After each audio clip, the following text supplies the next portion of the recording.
Deixamos fudido aqui essas partes aqui, ó. Nós mesmo que deixou fudido, pô. Vai tomar no cu. As partes aqui mesmo. Ó o sangue, deixamos fudido e aprendemos a algema deles. Porra.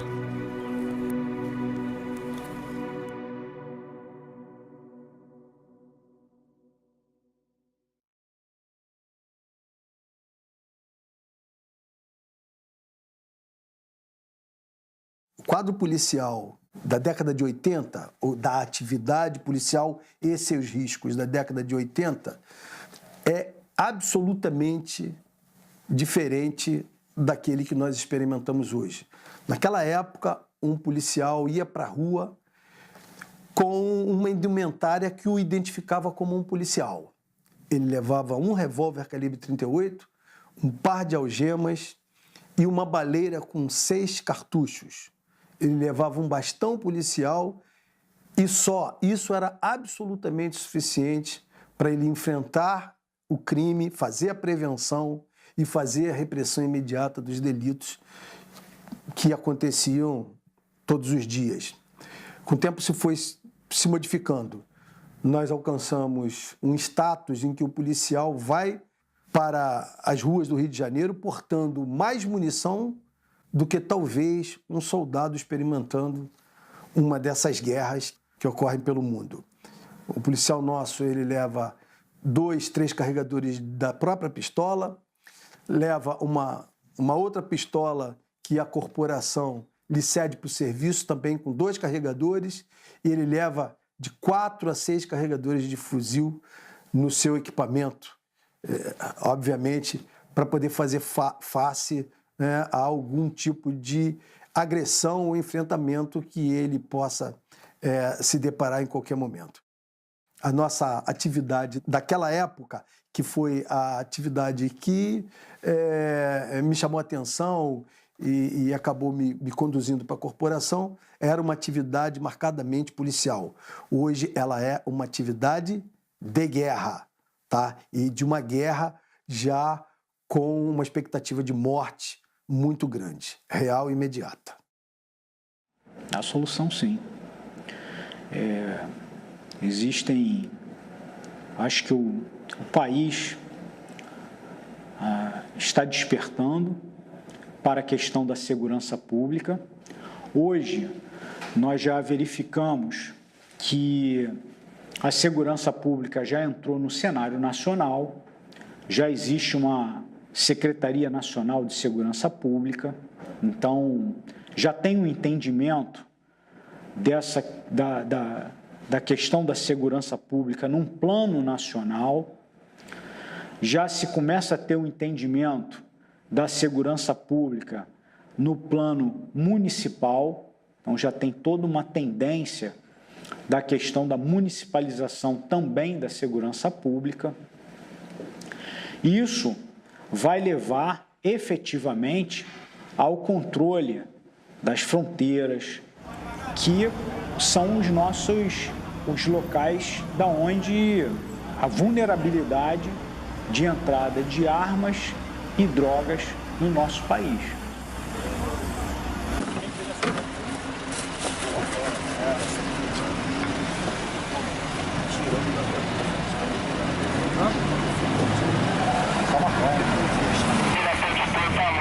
A sociedade ainda não se deu conta ainda de que atentar contra o Estado Democrático de Direito não é matar uma autoridade, matar uma pessoa específica.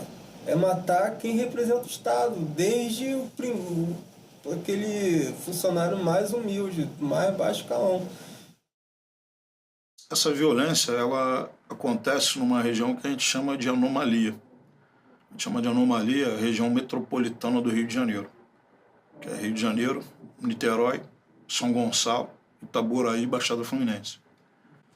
Nesses locais, você tem a concentração de quase 100% do número de mortos e feridos, e até mais recentemente das baixas psiquiátricas da Polícia Militar. Eu não sei se a gente teria uma solução a curto prazo para esse caos. Eu acredito que soluções a longo prazo, eu vou cair no lugar comum de dizer que tudo passa pela educação e, sem dúvida nenhuma, a gente só consegue enxergar uma possibilidade de viver no Rio de Janeiro melhor numa próxima geração. Essa geração que está aqui precisaria de um milagre para que a gente visse uma transformação nesses jovens que se envolvem com crime e que naturalizam esse envolvimento com crime, das famílias que naturalizam a participação de seus filhos no crime. Eu acho que precisaria, de fato, de um investimento pesado em educação, em correção de atitudes. Eu não sei se a gente tem uma saída para isso, né? A segurança pública precisa, sem dúvida, endurecer as suas ações. É uma das hipóteses, mas ela com certeza não vai dar conta. Nós, Polícia Militar, não damos conta do problema. O problema é muito maior do que a PM. A polícia não é o órgão de solução de problemas. A polícia é um órgão de prevenção e repressão ao crime. Sozinha a polícia não vai resolver nada. É um drama terrível para a corporação. A instituição é muito mais do que uma corporação que sua pela cidade, pelos seus moradores, pelas pessoas que transitam em busca de paz e bem. Ela sangra. O nosso sacrifício é aquele, né, de levar o sangue quente e honrado dos nossos homens e mulheres para o asfalto da cidade, para o beco das favelas. Esse é um sacrifício muito grande e ele deveria ser mais respeitado. Só se registra, até hoje, como confronto quando a polícia consome munição. Quando a PM não consome munição, não há registro de confronto. Então, o que a gente tem de registro de confronto em 2016, em UPPs 1.555 confrontos, deve ter sido o dobro ou o triplo disso. Porque muitas vezes os criminosos só atiram na gente, a gente não reage. Porque você não tem alvo, não tem um inimigo para você. E ao contrário do que dizem, o policial não entra em lugar nenhum atirando a esmo. Só quando ele tem um alvo é que ele realmente atira. Cada vez mais nós estamos assim, identificando esse conceito de guerra assimétrica no que acontece no Rio de Janeiro. Até porque um lado está sujeito a todo tipo de impedimento, de ação, ou não de impedimento, não de constrangimento, mas de submissão a protocolos, leis e regulamentos que o outro não está. A assimetria já começa nisso. Um lado pode tudo, que é o lado do criminoso. Óbvio, ele pode ser alcançado pela lei, mas ele não tem preocupações morais em respeitar o que já está previsto, né, e como a sociedade se comporta diante das violações que eles possam perpetrar. E muitas vezes eu estava no terreno. Eu movimentava a tropa estando junto. Porque você só vai saber a realidade estando junto, vendo o que está acontecendo ali. Então você via um fuzil para 4 homens. Você via ausência de capacetes, você via coletes inservíveis, sem nenhuma higiene. Você via a tropa tendo que realizar necessidades fisiológicas, fossem homens ou mulheres. Mulheres, leiam-se aí meninas, né? Algumas muito jovens. Outros homens, leiam-se meninos também, muito jovens, não tendo nem onde ir ao banheiro. Não existia nenhuma privada na noite. Você tendo esgoto a céu aberto, você não tendo onde comer, onde beber água, onde sentar. Num cenário anterior à crise econômica e material que se abateu sobre a corporação, nós tínhamos 200 licenças novas psiquiátricas por ano. Num cenário pós-crise, nós temos aproximadamente 1.400 licenças psiquiátricas. Então, eu acho que a gente não precisa muito conjecturar qual seria o impacto dessas melhorias materiais sobre o bem-estar psicológico da tropa. A gente já tem esses números, e olhando em retrospectiva, como era o número de licenças psiquiátricas antes dessa crise material e depois dessa crise. Então, a gente acredita que a magnitude dessa influência das condições materiais de trabalho é algo realmente determinante para uma grande diferença no bem-estar psicológico da tropa. Toda cidade normal tem crime, né, em maior ou menor quantidade, mas não esse quadro desastroso de mortes diárias, de pessoas feridas por balas perdidas, de policiais mortos, de criminosos mesmo mortos, porque, afinal de contas, o ideal é que a lei os atinja, mas levando-os para o julgamento da lei. E o cárcere definitivo, esse é o ideal. Né? A resposta sangrenta nunca é a melhor. Né? Fica um trauma para toda a população. Vai encontrar tráfico de cocaína, por exemplo, na cidade de Nova York? Claro que vai. Se você procurar lá, você vai encontrar gente vendendo cocaína em Nova York, em Los Angeles, em Boston, em Londres, em Paris.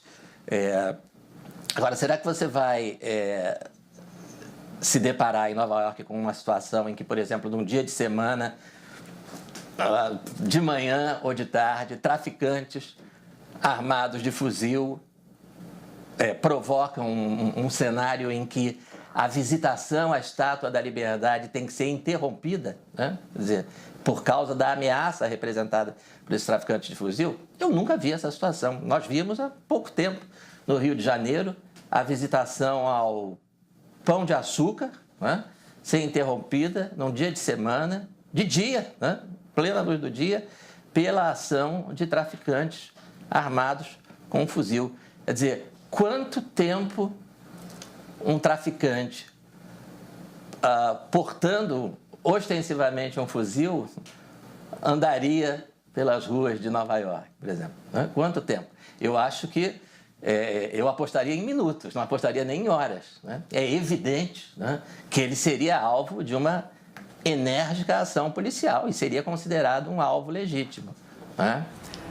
No Brasil, você tem aí essa ideia maluca, né, de que o policial, numa situação dessa de guerra, ele tem que, né, diante de um criminoso, em situação flagrancial, porque ele está portando aquele fuzil, isso já é, né, independente do que ele venha fazer, isso já é uma situação de flagrante delito, um sujeito que é evidentemente perigoso, né, você não está presumindo a periculosidade, você está constatando a periculosidade, mas você não pode atirar, você tem que ir, cidadão, por gentileza, eu poderia fazer o favor de me entregar, eu estou aqui, olha, eu sou policial, estou aqui, você poderia me fazer a gentileza de me passar esse fuzil? A gente veio da época do 38. No máximo uma pistola, assim, simplesinha, o 22, 32. É com isso que a gente lidava, faca, é muito. Em determinado momento, a gente se viu diante dos fuzis e a gente teve que aprender a lidar com isso.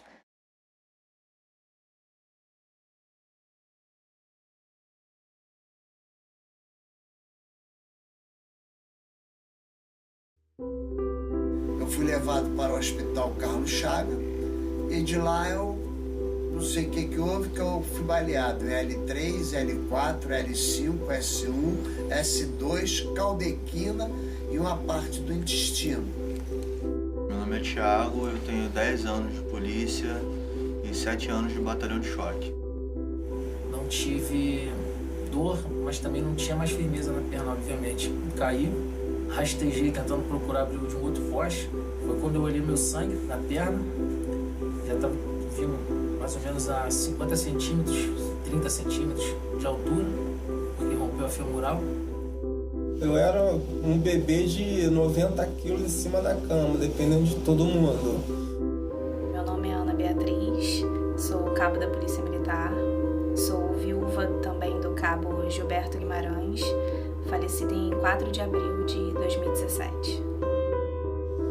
Meu nome é Rafael Cabral de Azevedo, tenho 29 anos, fiz o concurso da Polícia Militar em 2010, entrei em 2011.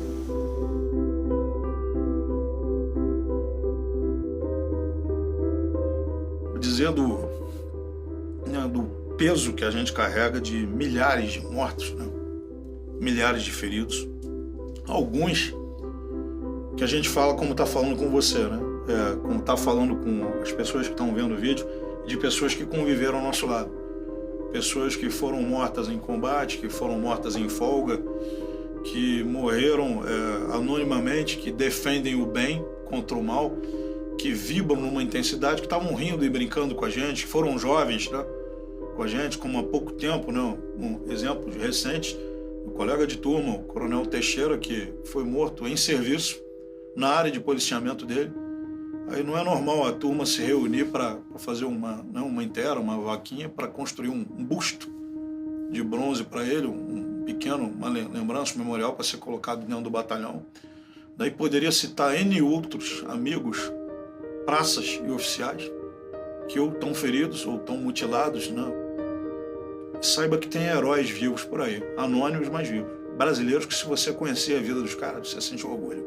Muitos estão feridos, muitos estão mutilados, muitos estão com problemas, mas mesmo esses têm espíritos mais íntegros do que os nossos, que aparentemente, fisicamente, estamos inteiros.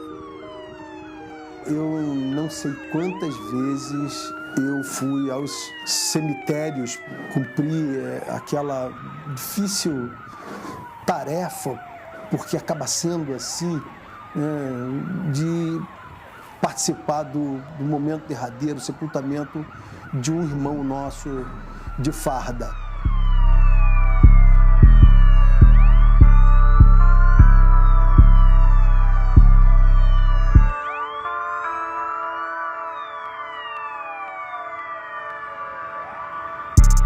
Duas coisas que ele falava pra mim sempre.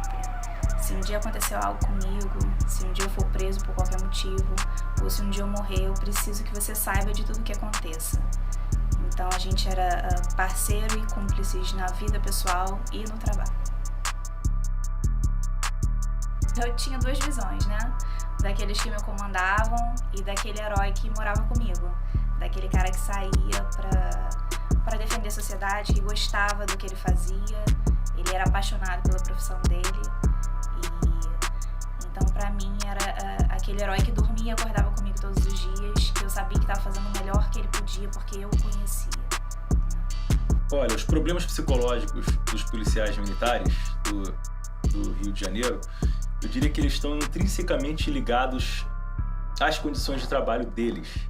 Não é um problema psicológico, né, como na população em geral, em sua maioria, né, que a pessoa está com algum problema pessoal, algum problema na família. Também, o policial também tem esse tipo de problema psicológico. Só que as condições de trabalho, pelo policial trabalhar com risco de vida o tempo inteiro, praticamente, eu diria que isso é muito preponderante para o estado mental dele, para como ele vai ficar psicologicamente. Então, as condições de trabalho do policial são determinantes para o seu bem-estar psicológico. É diferente da gente falar, assim, por exemplo, de um bancário. O que são condições de trabalho para um bancário? É a cadeira, é o computador, né? No máximo, se alguma coisa der errado, ele vai acumular trabalho, vai ficar com uma dor nas costas, vai trabalhar demais. Mas o policial, condições de trabalho significa a diferença entre a vida e a morte. Então, a gente tem que pensar, quando fala de condições de trabalho para o policial, a gente está tratando de temas centrais para a vida dele, logo para o bem-estar psicológico dele também. Perda e o ferimento de colegas próximos, eu acho que é o fator que mais afeta o policial psicologicamente. Porque para trabalhar na corporação, a gente tem que criar uma capa psicológica, uma defesa psíquica, como se a gente pudesse se sentir invulnerável. Quando a gente vê alguém do nosso lado sendo ferido ou morto, essa proteção psicológica cai. E aí que a gente percebe a nossa vulnerabilidade e a possibilidade da gente realmente vir a ser ferido ou a morrer. Então, a gente percebe que esse é um fator muito importante quando algum colega é ferido ou morto. Por isso que a gente está estruturando um trabalho para todo policial que participar de ocorrências com policiais falecidos ou que vierem a se ferir na guarnição, também com a vitimização de civis, né, de oponentes. A gente está fazendo um trabalho agora estruturando uma avaliação psicológica pós-confronto, pela importância que isso tem. Mais uma vez, nós temos que pensar em medidas de proteção para os nossos policiais. E assim, óbvio, eu não estou vivendo a situação para dizer que algo, para assegurar que algo não está sendo feito, mas é uma impressão que fica, que as coisas, se elas estão sendo pensadas, elas não estão sendo executadas. Criar medidas de proteção para os nossos policiais, isso significa investimento em treinamento, investimento em equipamentos, mas nós não podemos acreditar, não podemos achar que policiais feridos e mortos, na quantidade que nós temos, tão expressivas, na verdade, um verdadeiro holocausto é algo normal. Então, é preciso haver um despertamento por parte da própria corporação, por parte do poder público, e aí nós temos que chamar para o problema, nós temos que pedir ajuda mesmo ao Ministério Público, nós temos que pedir ajuda à população para isso. Agora, a Polícia Militar precisa ser forte, a Polícia Militar, a Polícia Civil, as estruturas de segurança do Estado precisam ser fortes na divulgação das nossas dores. Nós temos que ter um programa que torne evidente aquilo que nós vivenciamos, experimentamos. Então, isso depende de todos esses atores, mas o que nós não podemos é naturalizar o problema, porque se continuarmos naturalizando, a situação vai ser cada vez pior.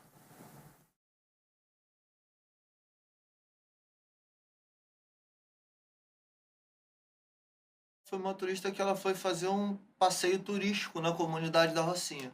Uma comunidade extremamente conflagrada, né, no dia, sendo ocupada pela polícia, tendo troca de tiros todos os dias, a todo instante, em horários aleatórios.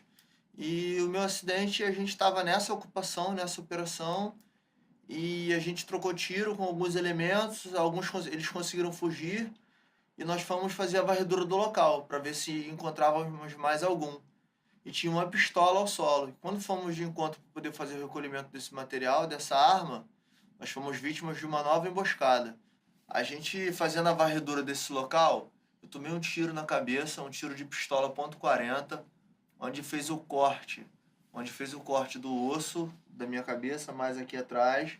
E eu fiquei 4 dias internado, tive alta, fui para casa, tive infecção e voltei para o hospital, onde fiquei mais 45 dias internado, tratando essa infecção.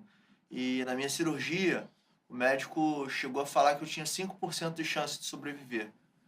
A única sequela que ficou foi a falta desse osso, que eu ainda estou aguardando para poder colocar a prótese.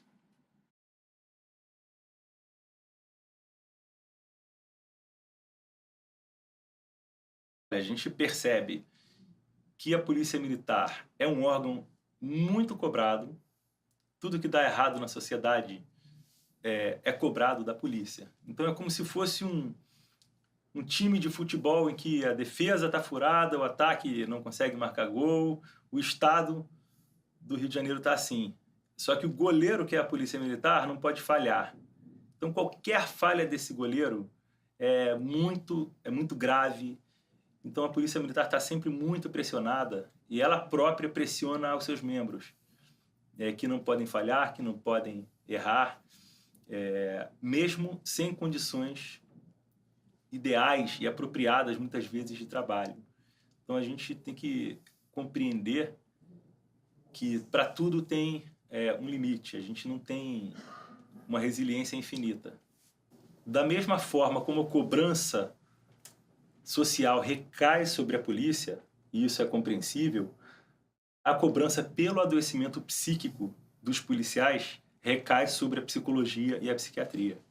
Então, é importante a gente ressaltar que segurança pública não se faz apenas com polícia, como muito já se falou. E também saúde mental não se faz apenas com psicologia e psiquiatria. Então, a gente tem que ter condições onde a polícia não seja sobrecarregada dessa forma na sociedade, só que, uma vez que ela é sobrecarregada, que a própria polícia pense na saúde do seu trabalhador, em condições mínimas suficientes de segurança para que ele possa operar sem adoecer. A gente tem uma cultura de que o policial tem que ser o herói e tem que suportar a carga. Só que nós temos limites, né, como seres humanos. Então, esse choque de cultura e realidade vai adoecendo mais e mais as pessoas, né? Então, a gente não trabalha numa perspectiva de prevenção nem de saúde do trabalhador. A gente hoje não atrela as doenças relacionadas ao trabalho. Nós temos alguns colegas que já estão com diabetes, é muito recorrente esse tipo de doença. E a gente não tem essa cultura ainda, né, dentro da Polícia Militar, de analisar essas doenças, se elas têm relação ou não com o trabalho. Então, acho que isso é um ponto negativo. Se a gente não consegue levantar essas doenças e atrelar o trabalho, a gente não consegue trabalhar em função disso, né? A prevenção, por exemplo, né? Entre os anos de 2013 e 2016, houve uma alta muito grande nos afastamentos psiquiátricos. E isso coincide com o aumento do número de confrontos. Eu acho que a gente pode afirmar que as baixas físicas têm relação direta com as baixas psicológicas. As condições de trabalho do policial e as condições do entorno, em termos de segurança, influenciam demais no bem-estar psicológico dele. Então, a gente observou um aumento muito expressivo entre 2013 e 2016 desse número de afastamentos, e a gente acredita isso, mesmo a falência do Estado, a piora das condições de trabalho, a dificuldade de trabalho, principalmente nas UPPs. Então, tem aumentado sim. Como eu trabalho diretamente com os feridos, eles não percebem essa realidade de ficar ferido gravemente e essa sequela permanente, né? Com essa sequela permanente, ele não consegue perceber isso. Ele acha ou vai morrer ou vai viver.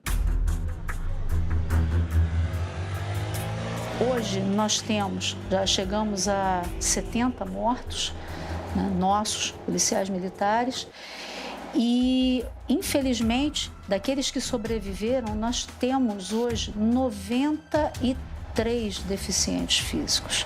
São pessoas que ficaram com sequelas dessa violência urbana, desse combate diuturno a essa criminalidade que assola o nosso estado do Rio de Janeiro. Só de amputados, nós temos hoje 18. Cadeirantes, nós estamos chegando a 60. Temos 2 novos tetraplégicos. Então, isso tudo é muito duro para nós. A nossa profissão é parte da nossa identidade. Se a gente é excluído de uma forma como eles são, né, do nada, né, de um dia para o outro a gente fatalmente ferido ou gravemente ferido, e o fato de a gente ser gravemente ferido afasta do serviço, é uma nova identidade que a gente cria aí. E aí, isso é problemático, isso é chocante. E trazê-lo de volta é prazeroso. Eu acho que a PM, ela sabe o que fazer com esse policial enquanto ele está internado no hospital. Até o momento da intervenção ali, do baleado, do suporte à família no hospital existe. A gente tem uma diretoria de assistência social que está voltada para acompanhar esse policial por todo o resto da vida dele, mas materialmente e o nosso suporte de recursos humanos para atender essa família é muito menor do que a necessidade. A gente não tem, quem conhece a polícia de perto sabe disso, nós não temos viaturas suficientes para ajudar na locomoção desses policiais para terapias, por exemplo, né? Se ele não tiver uma família que exerça esse papel de suporte, ele está perdido. Bebezinho, você está ajudando. Cada vez que você mata um policial ou fere um policial, você está ferindo o que tem de melhor na sociedade, o que tem de melhor no Estado. O que leva um jovem a querer ser policial, a querer ser militar, a querer enfrentar o crime, em última instância, a querer enfrentar o mal? É alguém que tem valores, tem vontade de melhorar a sociedade e tem a coragem de arriscar até a própria integridade física e psicológica nisso. Quando você fere ou mata, né, e pelo que a gente estudou, na maioria jovens e que tem ainda em torno de, pela nossa média estatística, 20 anos de serviço para tirar, né, você está tirando da sociedade gente produtiva, gente consciente, gente capaz de ajudar a melhorar o mundo. Então, quando você mata um cidadão útil como é o policial, quando você mutila ele fisicamente, quando você faz com que ele se afaste psiquiatricamente, isso tem acontecido, infelizmente, nos últimos 24 anos, 2 mortos ou feridos por dia, todo dia, há 24 anos. E nos últimos 3 anos, para cá, tem em torno de 4 afastamentos psiquiátricos por dia. Então nós estamos empilhando corpos e empilhando mentes, uma em cima da outra. Cada dia que a gente passa sem resolver isso, o empilhamento continua. Então, quando você submete isso aos policiais, você está ceifando boa parte do que existe de melhor na sociedade. O coração de um voluntário, o espírito de um voluntário, é algo de muito importante. Que é o melhor para a sociedade, está se arriscando ali. Polícia não é só uma atividade, eu vou para um emprego para receber, não, você mexe com teus valores. Depois que você internaliza isso, teu olhar muda, tua maneira de agir muda, tua maneira de pensar, de andar muda. Quem realmente é policial e internalizou isso sabe o que eu estou falando. Então você encontra ainda muitos dos nossos, mutilados fisicamente, mas mais íntegros do que a maioria das pessoas em termos de espírito. Eu tenho muitas referências na Polícia Militar, principalmente por ter tido o objetivo, por muitos anos, de fazer parte da tropa do BOP, que é a mais especializada, mas eu não seria injusto se eu não visse as pessoas que deram a própria vida para salvar a minha como meus reais heróis, pessoas que em nenhum momento colocaram salário, colocaram família, colocaram qualquer outro tipo de dificuldade para impedir que eles estivessem lá no meio do fogo real para poder salvar um irmão de farda apenas pelo juramento que fizeram. Então, a minha equipe, a Ala Bravo da Vila Cruzeiro, são as pessoas que eu realmente considero os heróis dessa corporação. Isso de forma genérica, porque eu acho que a partir do momento que qualquer policial se dá o direito de vestir essa farda, de colocar um X no seu próprio corpo, eu acho que isso já é um ato heróico. Alguém que se sujeita a ser morto apenas pelo que é, pelo salário que ganhamos, pela sociedade que defendemos, eu acho que todos já somos heróis.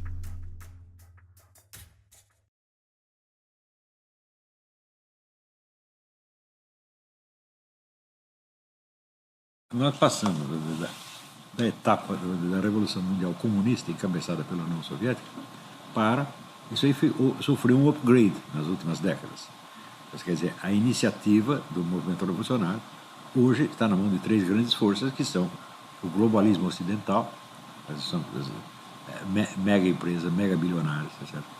Que sonham com uma sociedade totalmente planificada e totalmente controlada, que é socialista, no fim das contas, o pessoal islâmico e o velho esquema russo-chinês. Então, os 3 apostam numa sociedade totalmente controlada. Os 3 são contra a liberdade humana. Quando o esquerdista se apresenta como porta-voz do povo, do proletariado, lutando contra os grandes capitalistas, essa imagem é a inversão exata da realidade. A esquerda hoje não passa, vamos dizer, do agente do metacapitalista. E, automaticamente, o pessoal da esquerda, da direita, conservador, etc., passa a ser o porta-voz dos interesses populares, o que eles chamam de populismo. Então hoje nós temos o populismo de direita versus o elitismo da esquerda.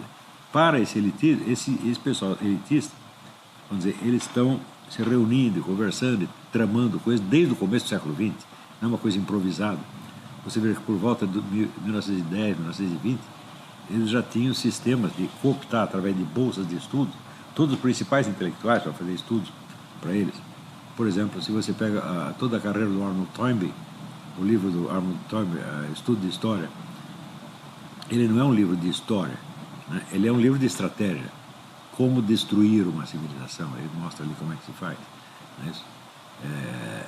Todo esse pessoal, vamos dizer, intelectualidade dos anos 20 e 30, quem não estava diretamente subordinado ao movimento comunista, estava subordinado a este esquema, que não é comunista, mas é socialista. Tá certo? Então, é um poder avassalador. Tá certo? Então, eles estão empenhados em demolir as nações independentes para poder subordinar tudo a um organismo internacional, sob o comando deles. E essa demolição das forças policiais e militares também está no programa. Eles querem que haja apenas um exército internacional sob o comando deles. Então, as polícias e forças armadas nacionais Ou você as destrói, ou você as assimila. É isso que está acontecendo. Quer dizer, mas a maior parte do pessoal ainda não entendeu nem mesmo a antiga estratégia comunista, que era mais simplória do que essa. Eles ainda estão desatualizados duplamente. A esfera literária passa para as artes e espetáculos. Das artes e espetáculos passa para o ensino. Do ensino passa para a grande mídia. Da grande mídia passa para a justiça e os projetos de lei, etc, etc. Leva tempo isso aí, né?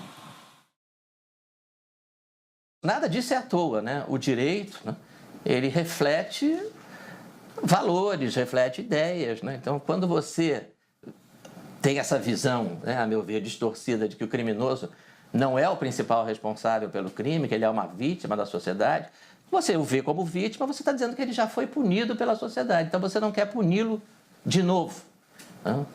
Então, aí, ou você tem o abolicionismo penal, que é simplesmente dizer não vamos punir, não vamos... ou você vai ter uma legislação que não chega a ser abolicionista, né? Mas é extremamente leniente. Não, vamos condená-lo a 6 anos, mas vamos usar aqui uma lei que diz que desses 6 anos ele vai passar 1 ano só preso de verdade, né? Porque, para mim, preso de verdade é quem está em regime fechado, né? A polícia militar é extremamente eficiente. A maioria das pessoas, em minha experiência de 6 anos, que eu prendi, já haviam sido presos anteriormente. Então o problema não está na ação da polícia. O problema está nessa sensação de enxugar gelo que gera um desânimo coletivo. Hoje vejo pessoas que acabaram de entrar na corporação dizendo que não vale a pena. Quando todos pensarem assim, a sociedade como um todo, como já está acontecendo, não vai conseguir mais sair à rua para comprar um pão sequer.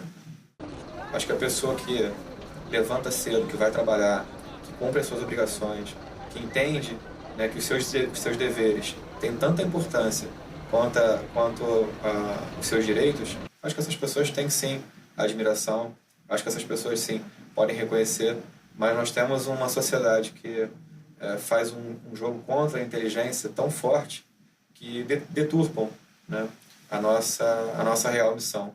Nenhum policial sai da sua casa de manhã, larga sua esposa e filhos às 4 da manhã, correndo risco de morte, para matar um semelhante seu. Todos nós saímos dessa mesma sociedade. O que nós fazemos é em prol de um bem comum, e acho que as pessoas de bem, as pessoas que realmente são pessoas que não têm envolvimento com ilícito, que querem cumprir os seus deveres de forma honrada, reconhecem sim. Parece que nada leva a nada. As nossas prisões, os nossos autos de resistência, as nossas infindas horas noturnas trabalhadas, nada se investe em educação, nada se faz para mudar a base, né? Quando se fala em se investe no pobre, eu vejo isso como uma ultra mentira. Não se investe, não se muda a educação dessas pessoas, não se gera oportunidade, não oportunidade de emprego, não se gera oportunidade dessas pessoas se formarem intelectualmente de maneira diferente. Não se difunde princípios, muito pelo contrário disso. Então eu vejo que é uma sociedade que, se começar hoje, nesse momento, a fazer todas as mudanças que temos que fazer, ainda vai levar pelo menos 5 gerações à frente. Eu não vou estar aqui para ver. A ideia de dividir os homens por cor, por raça, e com uma acusação subliminar de que a ação policial ela é dirigida contra grupos e pessoas e não contra o crime. Aquilo que ou seja, a polícia preocupada em prevenir e reprimir o fato criminoso é subvertido. Então, esses discursos fazem parecer que a polícia está, na verdade, transformando inocentes em criminosos. Ora, o crime já está definido pelo Código Penal e pelas outras leis. Então, se alguém viola algum tipo de crime daquele, independente da cor, da raça, do sexo, da ideologia, a pessoa tem que ser alcançada pela lei. As polícias não estão preocupadas com a cor da pele. As polícias estão preocupadas se aquela pessoa, não pertencendo a uma instituição policial, não sendo autorizada pelo Estado a portar uma arma, está usando um fuzil. Se ela está usando um fuzil, ela é hostil. Então, ela tem que ser alcançada pela lei. Isso tudo que constitui o programa atual da esquerda, o gaysismo, o feminismo, liberação da pedofilia, etc., tudo isso se torna público nos anos 68, os intelectuais de 68, para substituir a velha estratégia comunista, que não estava funcionando. Quer dizer, o discurso proletário não estava funcionando. Falou, bom, então nós não vamos representar mais os interesses do proletariado, nós vamos representar os interesses de todos os grupos que se sentem prejudicados. Isso quer dizer, por exemplo, a mulher que está insatisfeita com o marido, o sujeito que não gosta do sexo em que ele nasceu, serve tudo. Todos os pretextos de insatisfação e de revolta são agora administrados, né, por esse esquema globalista, todos eles. Mas se você pegar o livro do Jorge Amado, Capitães da Areia, o livro dos anos 40, 50, então, mas era só na esfera literária, tinha pouca gente lê livros, né? Mas dali a coisa vai ampliando por círculos concêntricos. Hoje em dia, a mentalidade dos Capitães de Areia, quer dizer, os bandidos são os coitadinhos, são as vítimas da sociedade, isso já impregnou de tal maneira que o sujeito vem matar você e você acha que ele está lá para te ajudar, pô.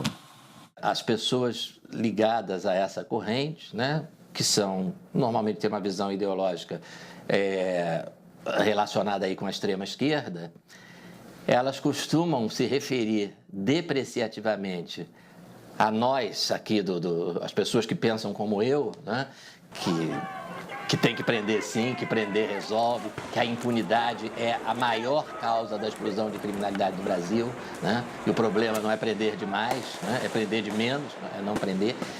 Então essas pessoas de setores da extrema esquerda costumam se referir a nós como de forma depreciativa, né? Não, isso aí é a turma da lei e ordem. Aí você começa a pensar o seguinte, no momento em que dizer que alguém defende a lei e ordem é um comentário depreciativo, né? Então, o que está acontecendo, né?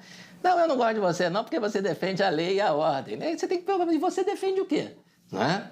Você defende a anarquia, a desordem, né? o homicídio, o roubo à mão armada. O discurso ideológico que procura desvalorizar e desumanizar a polícia interessa a quem? Ao crime, a cultura do crime. Você desumaniza a polícia, o policial, e humaniza o bandido, humaniza o criminoso. Inverteu. Mas é típico do pensamento marxista, né, de inversão. Isso é subversão. Isso é um caso típico de subversão.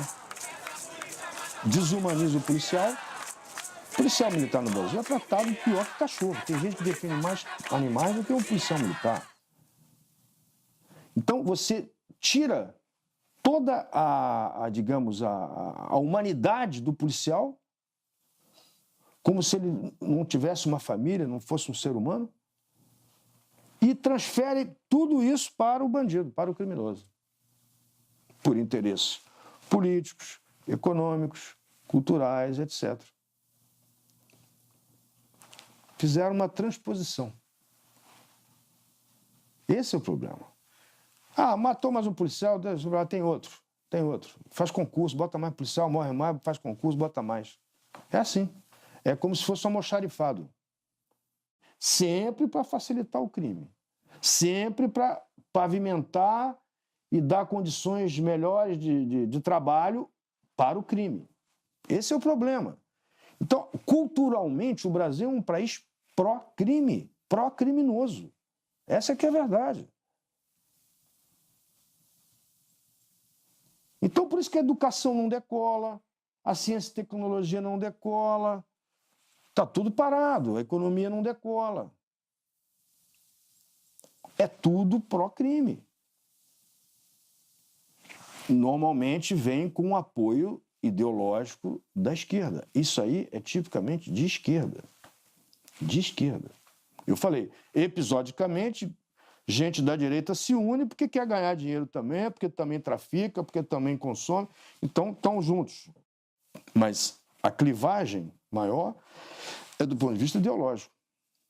Eles vivem uma grande contradição, porque eles são pró-drogas, mas querem sobreviver a algum arrastão, a algum assalto num túnel, num sinal. Eles não querem tomar um tiro no sinal. Mas, ao mesmo tempo, então eles vivem um dilema. Eles apoiam o bandido, mas também não querem ser assaltados, não querem ser mortos, não querem ser feridos. Nem a eles, nem as mães, os pais, os filhos, etc. Essa é uma contradição insolúvel. Insolúvel. Por isso é que eles fazem a grande proposta furada de que a violência será derrotada o dia que se legalizar todas as drogas. Você encontra países da África subsaariana, da Ásia, que você tem índices de desenvolvimento humano muito abaixo dos índices de desenvolvimento humano do Brasil e até mais especificamente do Rio de Janeiro. Só que as leis lá são duras. Então você tem penas graves que fazem com que o cidadão, mesmo sendo muito mais pobre, mais humilde e menos culto e menos assistido do que o carioca, mas caso ele cometa o crime, ele sabe que vai ser capturado, vai ser localizado e vai ser duramente apenado. Então existe esse viés, o apenamento tem que ser duro. Mas existe outro viés que a gente também não pode desconsiderar.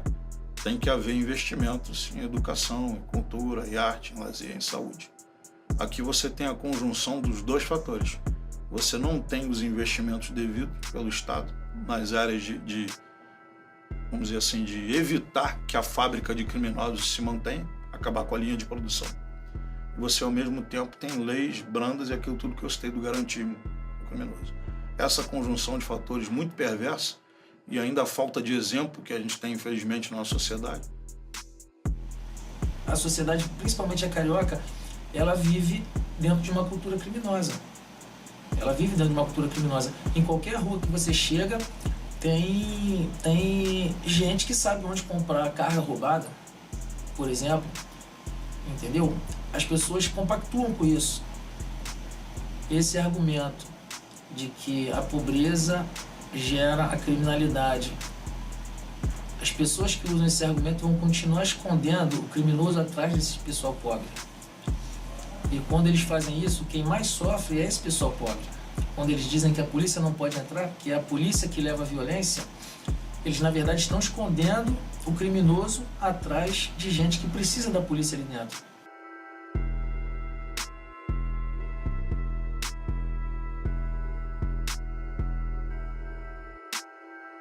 Sobre os especialistas, o que eu tenho a dizer é que, e a frase não é minha não, é de um ex-oficial do BOP, né, num programa de entrevista na televisão, dizendo que se ele precisar operar o tórax, ele vai chamar um cirurgião torácico, né? Ele vai... Quem especialista em cirurgia torácica é quem opera tórax. Especialista em segurança pública é quem opera a segurança pública. Quem opera a segurança pública é a polícia, né? Eu fico impressionado, né? Com pessoas que nunca atuaram na investigação policial, nunca atuaram no sistema de justiça criminal, nunca atuaram no sistema penitenciário, né? E se apresentam como especialistas em segurança pública e aí, né, fazem afirmações, né, que são completamente sem sentido. Essa que você mencionou é uma delas, né? Encarceramento excessivo, o Brasil prende demais. A gente agora há pouco comentava que o índice de apuração de homicídio é inferior a 10%, como é que se prende demais? O índice de apuração de roubo é inferior a 2%, como é que se prende demais? Eu me lembro de uma dessas especialistas dizendo que o Brasil prende demais e usa muito pouco as penas alternativas. Nós temos 1.050 crimes previstos na nossa legislação penal. Isso, um advogado fez esse estudo, né? Ele fez um levantamento não dos crimes previstos apenas no Código Penal, mas toda a legislação, né? Crimes tributários, crimes ambientais, crimes previstos no Código do Consumidor, crimes, obviamente, previstos na Lei de Entorpecentes, e chegou a um total de 1.050 tipos penais, né? E aí ele foi ver em quantos desses o juiz tinha que, por lei, condenar o sujeito a uma pena de prisão em regime fechado, né? Que é o que eu chamo de prisão de verdade, né? Prisão que o sujeito fica do lado de dentro da cela, né? 28 crimes, num conjunto de 1.050. Em todos os outros, o juiz tem... a lei exige que ele substitua a pena de prisão por pena alternativa, né? Multa, cesta básica, prestação de serviço à comunidade, isso na grande maioria, né? Ou é uma pena de prisão que não vai ser cumprida em razão do sursi, do sursi tradicional, que é a suspensão condicional da pena, ou não vai sequer ser imposta a pena, que é o caso do sursi processual, a suspensão condicional do processo, que é o caso do furto, né? Curioso isso, né? Muita gente não sabe, mas furto simples no Brasil, se o réu for primário, não é que ele não vá cumprir pena de prisão, ele não vai ser julgado.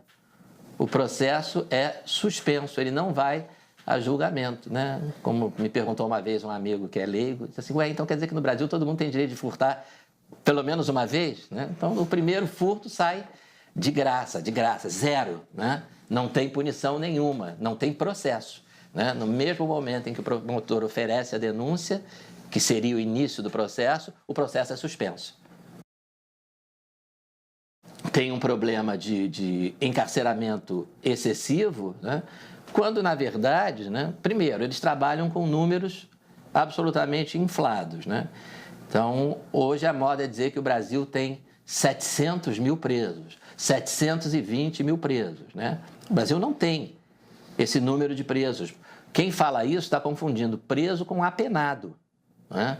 Você tem aí um número enorme de pessoas que entram nesse cálculo que estão em casa, né?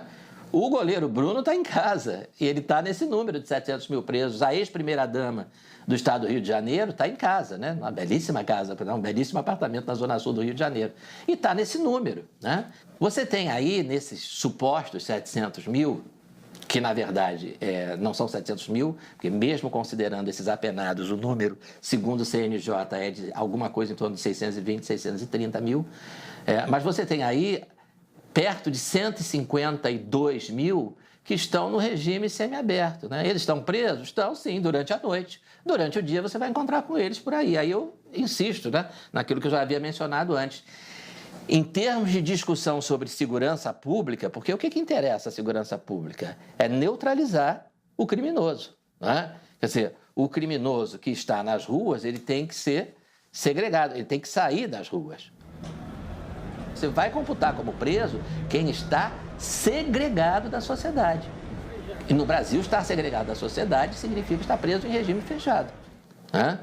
E também os presos cautelares. Então, nós estamos falando aí de um número muito menor do que esse que é alardeado, que é propagandeado, né? Nós temos, talvez, aí alguma coisa em torno de 309 mil presos em regime fechado, e tem um número, alguma coisa em torno de 130, 140 mil presos provisórios, que são mais ou menos 37,5% da população carcerária, que é um índice absolutamente normal, né? Ao contrário do que esses mesmos especialistas costumam dizer, é um absurdo que o Brasil tenha 40% de presos cautelares, né? Não são 40%, são 37%, mas ainda que fossem 40%, esse é o número da Bélgica, por exemplo. Esse é o número da Holanda, né? Esse é um número superior ao da Itália, né? Que são, né? Nós não estamos falando de países autoritários, ditaduras do terceiro mundo. São países de primeiro mundo que trabalham com esse mesmo percentual de presos aguardando o julgamento. Então, há uma série de mistificações. O Brasil é o terceiro país que mais prende no mundo. O Brasil é o terceiro país que mais prende no mundo, se você levar em conta a população absoluta. O Brasil é o quinto país com maior população do mundo, né? Então, mesmo que você esqueça o praticamente insignificante detalhe que nós somos recordistas em criminalidade, que na hora de falar sobre população carcerária, esse pessoal, os especialistas, abstraem, né, a questão dos índices de criminalidade, como se você pudesse levar isso, deixar de levar em conta, né? Não, tudo bem, eu comparo a população carcerária do Brasil com outros países, mas compara também o número de crimes, né? E aí você vai chegar à conclusão de que talvez, né, seja de se estranhar o fato de nós estarmos atrás dos Estados Unidos em número de presos, né? Os Estados Unidos têm mais presos do que o Brasil. Aí, será que não deveria ser ao contrário? A taxa de homicídios por 100 mil habitantes por ano lá é de 5 homicídios por 100 mil habitantes. Aqui é de 30 na média, né? Porque já tem lugar aí que já passou dos 40. Então, deveria ser o contrário, né? Não faz nenhum sentido você dizer assim, o Brasil tem mais presos, tem um número de presos maior do que Portugal. Ué, o Brasil tem 200 milhões de habitantes, Portugal tem 10 milhões.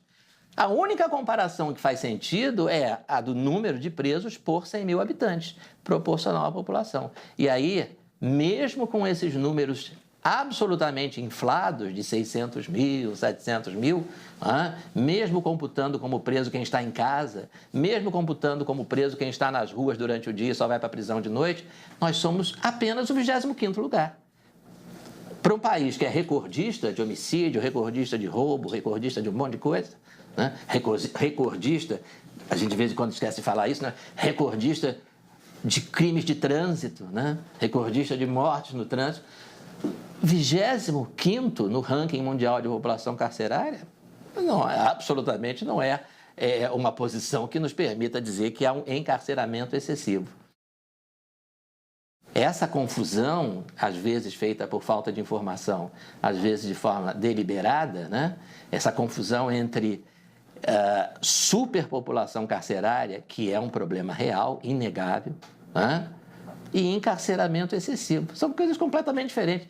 Superpopulação carcerária significa que nós temos um número de vagas que não cresce há anos e que é insuficiente, né, para o número de presos que nós temos, considerando os nossos índices de criminalidade.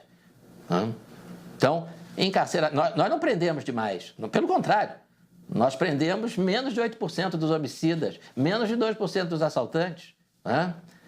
Mas nós não temos vagas suficientes. O nosso problema é que nós precisamos de mais vagas. Nós não precisamos prender menos, nós precisamos prender muito mais, né? Agora, nós precisamos de vagas. Nós precisamos de um sistema carcerário que tenha nosso índice de ocupação, né? É de 160%. Né?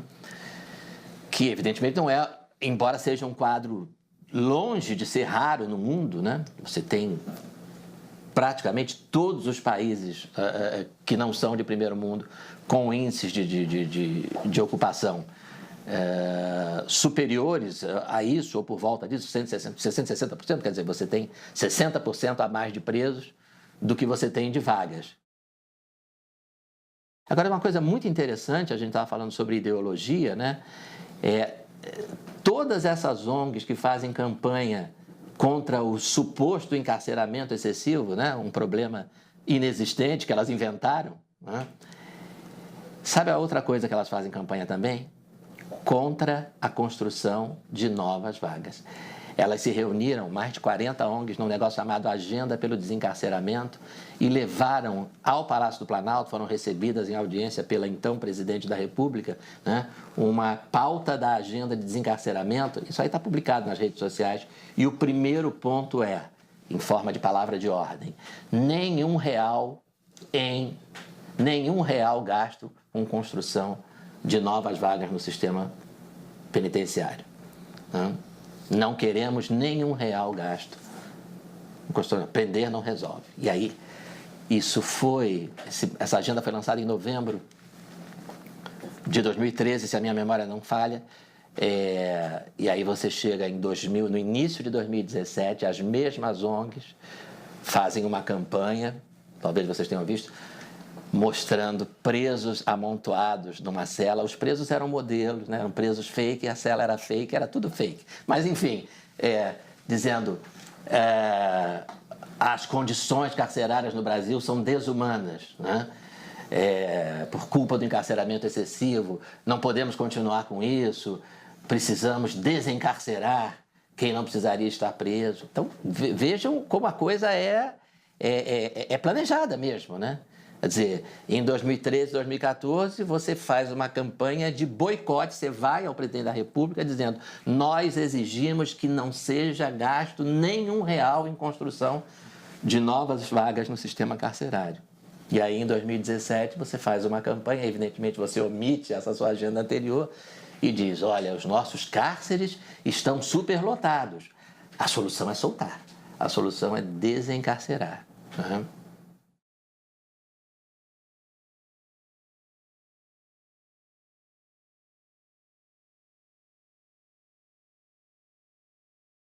É importante a gente equilibrar melhor a conta entre a cobrança que está sendo feita à Polícia Militar, que missões a Polícia Militar está se dispondo a cumprir e os meios que a Polícia Militar tem hoje de cumprir essa missão.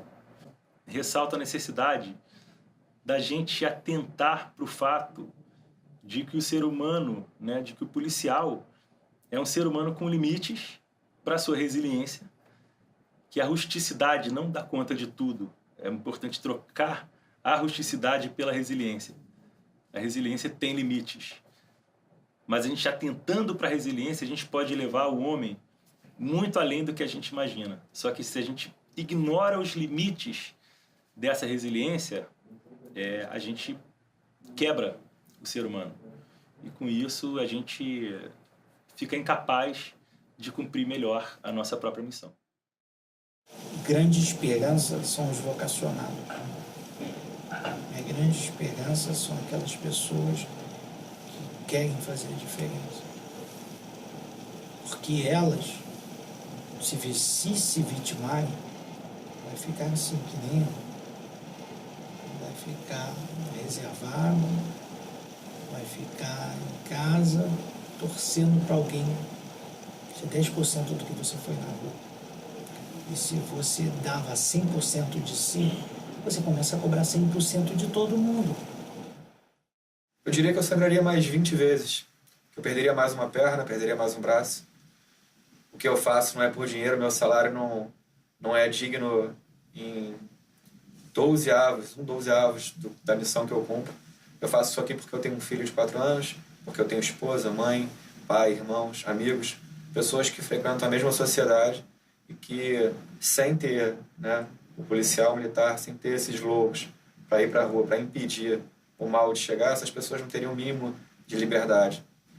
O que eu fiz, eu faria novamente, porque eu não fiz por nenhuma vantagem pessoal. Eu fiz, né, pelo todo. Eu fiz pela minha família, pelos meus amigos e para pessoas que eu nunca nem sequer vi na vida. Primeiro, agradeceria, do fundo do meu coração, obrigado a você que tem vocação suficiente para se dispor a parar numa cadeira, a perder um membro, a morrer, a ser esquecido em segundos por uma sociedade que, né, em sua maioria, admira, mas é silenciosa, e que uma minoria que grita, né, favorável justamente ao errado, ao ilícito, vai prevalecer na sociedade. Você não vai ser reconhecido, no entanto, você vai ter a sensação do dever, algo que preenche o seu interior de uma forma que eu não consegui encontrar em outra profissão. Se preparem, mantenham os seus princípios, porque se há uma coisa que vale a pena na polícia, é você poder chegar e sair de cabeça erguida e poder ser reconhecido pelos seus pares como alguém que cumpriu a sua missão, né, de forma real e verdadeira. Temos todos os motivos para nos corromper, mas temos um, né, para não, que eu acho que é a hombridade. Lembrar, né, a obra de um grande psiquiatra americano que há 40 anos se dedica ao estudo da população prisional nos Estados Unidos, né, professor Stanton Seminole, que tem um livro que, infelizmente, ainda não foi traduzido para o português, que é o Inside the Criminal Mind, Dentro da Mente Criminosa. E o professor Seminole nos diz o seguinte, que ele entrou, né, logo depois de se formar, ele ingressou no sistema prisional americano com a firme convicção de que a causa da criminalidade era a pobreza, era a desigualdade social, era a falta de acesso a boas escolas. Ele tinha isso como uma convicção muito forte. E ele, então, começou a entrevistar criminosos e a perguntar como foi a sua vida, como é que você foi, por que você cometeu esse delito. E ele, então, faz uma observação que eu acho interessantíssima, né? Embora seja a coisa mais simples e mais óbvia do mundo, ele diz assim, eu então descobri que quase todos os criminosos com os quais eu conversava tinham irmãos. Tinham um irmão, uma irmã, vários irmãos, várias irmãs, pessoas que cresceram na mesma rua, não é? Na mesma comunidade pobre, foram criadas na mesma casa, com a mesma precariedade de recursos, e estudaram na mesma escola, cheia de problemas e de deficiências, e que optaram por trabalhar honestamente, nunca se envolveram com nenhum tipo de criminalidade. É o irmão do sujeito, é o irmão daquele assaltante, é o irmão daquele estuprador, é o irmão que foi criado na mesma casa, na mesma rua e educado na mesma escola, né? Então é preciso repensar isso, né? Ele diz que assim é que ele mudou a convicção dele, né? Diante da realidade, né? Quer dizer, o crime é uma escolha racional. A mente do criminoso, que é o nome do livro, né? É sempre a mesma. Ele pode ser um criminoso proveniente de uma comunidade carente ou pode ser um alto diretor de uma estatal de petróleo, por exemplo. A mentalidade é a mesma. As regras se aplicam aos outros. Não valem para mim. O que eu quero, eu vou conseguir. Se eu recebo o salário mínimo, mas quero ter um celular do último tipo, um automóvel do último tipo, eu não vou me sujeitar a essas regras de viver daquilo que eu consigo com o meu trabalho. Eu vou roubar. Se eu ganho 50 mil como alto diretor de uma estatal de petróleo, aliás, já me corrigiram, né? Recentemente eu estava falando sobre isso, eles dizem, olha, não é 50 mil não, esse aí que você falou ganhava 80, 90 mil de salário, né? Então, coitadinho, o salário não é tão modesto, né? Mas ele não quer viver do salário dele. Isso aí é para os outros. Ele quer 10 milhões de reais, ele quer 20 milhões. Então, o que ele vai fazer? Ele não vai pegar uma arma e assaltar, mas ele vai cometer outro tipo de crime. Ele vai montar uma licitação fraudulenta, ele vai se associar a políticos corruptos e fazer um esquema de desvio de verbas públicas, de licitações fraudadas, etc. A mentalidade é sempre a mesma, e é essa mentalidade, né, que vai levar o criminoso a delinquir, porque ele acredita que as regras não valem para ele, né? Ele não quer viver do salário dele, seja salário mínimo, seja salário de alto diretor de uma estatal de petróleo. Ele não quer acordar cedo, cumprir horário, se deslocar para o trabalho, né? Isso vale, né, para todos os tipos de criminosos. Você tem criminosos em todas as classes sociais. Você tem criminosos em todos os meios. Você tem pessoas com essa mentalidade em todos os lugares. E para esse indivíduo, né, que tem essa mente criminosa, né, e diz as regras não valem para mim, valem para os outros, o que eu quero eu vou tomar à força, né? Para esse sujeito, né, a questão fundamental, a questão decisiva é o que eu vou encarar, né?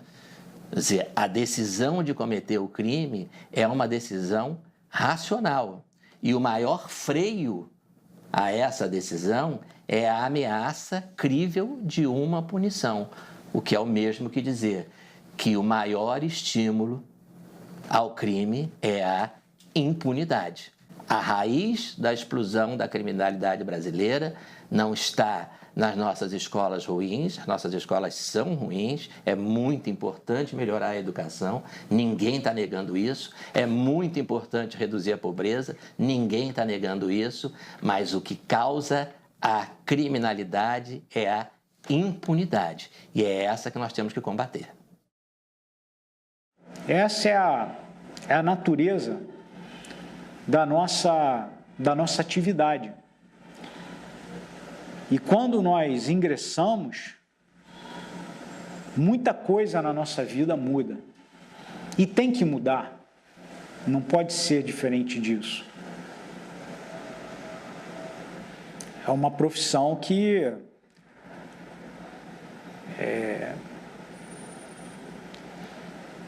tem determinadas ações que dá muito orgulho, dá muito prazer.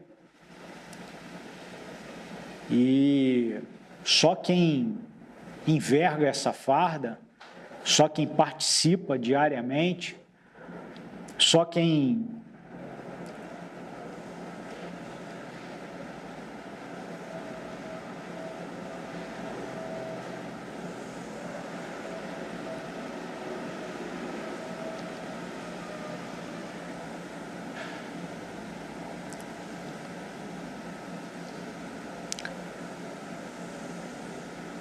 Só quem vê o choro da família de um policial morto, só quem sepulta os seus sabe o que é. Mais ninguém.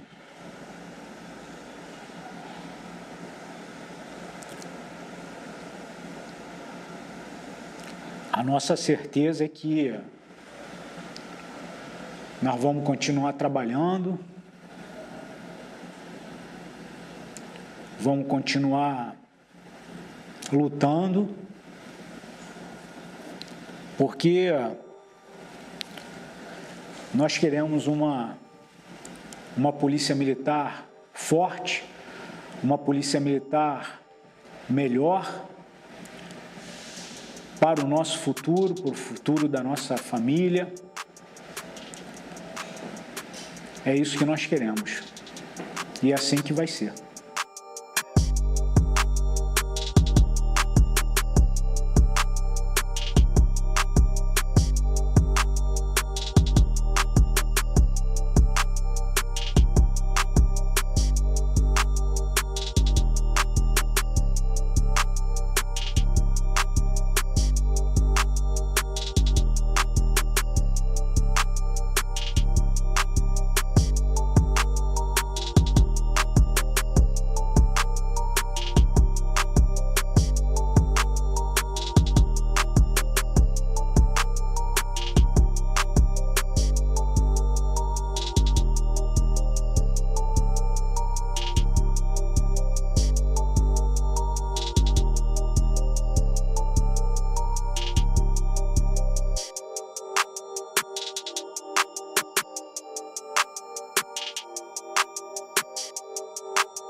Vai, comandante.